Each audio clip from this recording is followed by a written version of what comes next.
Lors de la dernière séance, nous avons vu que l'information génétique se trouve bien dans le noyau des cellules.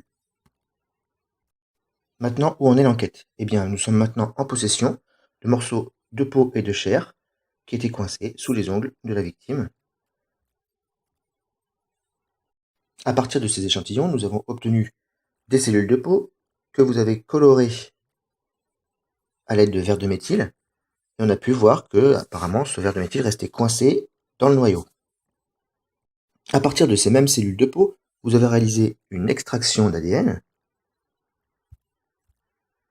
et vous avez pu colorer la molécule obtenue, donc l'ADN, en bleu. On peut donc constater que dans le noyau se trouve l'ADN, puisqu'il se colore de la même manière. Alors, qu'est-ce que l'ADN dont vous entendez tant parler? L'ADN est une très longue molécule de plusieurs centimètres de long. Dans une cellule, on estime qu'il y a environ 2 mètres d'ADN. Alors, comment faire rentrer 2 mètres d'ADN dans un noyau qui fait 10 micromètres de diamètre?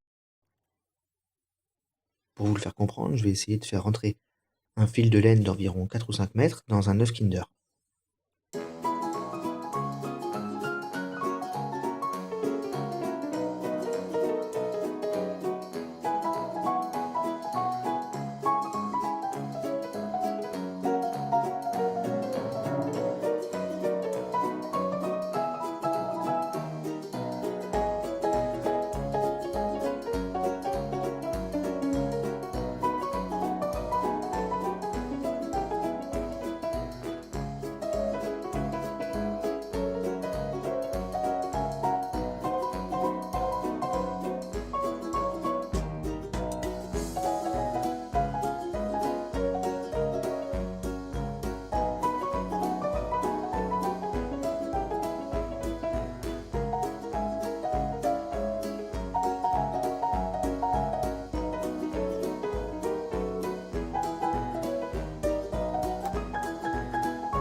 Voilà, j'espère que vous avez compris maintenant.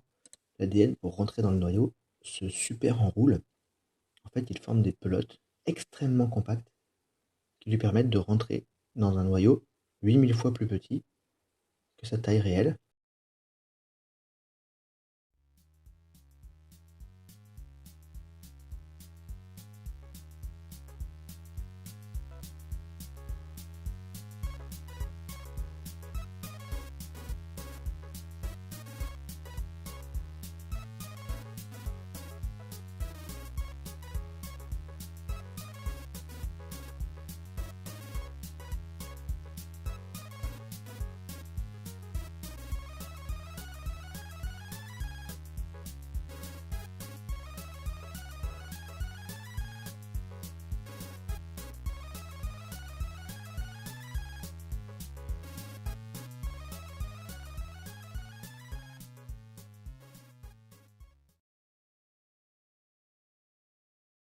Donc vous avez compris, pour tenir dans le noyau, les 2 mètres d'ADN s'enroulent en toutes petites pelotes que l'on appelle les chromosomes.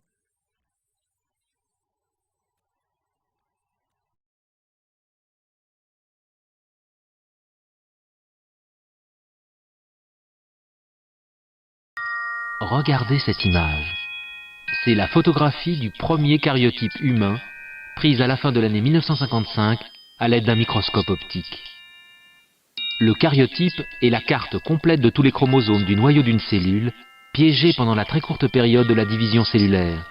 Une demi-heure environ où ils sont observables, compacts, identifiables. Le biologiste peut alors ranger les 23 paires de chromosomes en fonction de leur taille, de leur structure, de la position du centromère et détecter d'éventuelles anomalies visibles à cette échelle. C'est un jeune botaniste chinois, Zhou Yingqiu, en stage en Suède dans le laboratoire d'Albert Levan, généticien reconnu, qui, par hasard, a obtenu ce cariotype. Il a mis de l'eau distillée à la place du sérum physiologique et les chromosomes ont été dispersés dans la préparation, ce qui les a rendus plus visibles qu'auparavant. C'est à partir de cette image que l'on a compté les 46 chromosomes humains et non 48, comme on le pensait alors. Une vraie révolution. La technique est désormais utilisée en routine sur des milliers de prélèvements chaque année en diagnostic prénatal. L'étude du cariotype permet de déterminer le sexe. On a ici 2 cariotypes humains. La dernière paire de chromosomes s'appelle la paire de chromosomes sexuels. XY chez l'homme, XX chez la femme. Le cariotype permet également de déterminer l'espèce. 39 paires chez le chien, 24 paires pour le chimpanzé, 100 pour le poisson rouge, 16 paires pour le kangourou géant, 216 paires pour la prêle des champs. Bref, à chaque espèce, son nombre de chromosomes caractéristiques. L'étude du cariotype permet également de détecter certaines anomalies. Ici, par exemple, on voit qu'on a 3 chromosomes 21 au lieu de 2. Donc les enfants atteints de cette anomalie présentent des caractéristiques physiques particulières. On le voit sur les photos. Alors par exemple, des yeux en amande tirés vers le haut, des doigts assez courts. La trisomie n'est pas une maladie, c'est une différence. Et comme le rappellent judicieusement les affiches, la différence est une chance.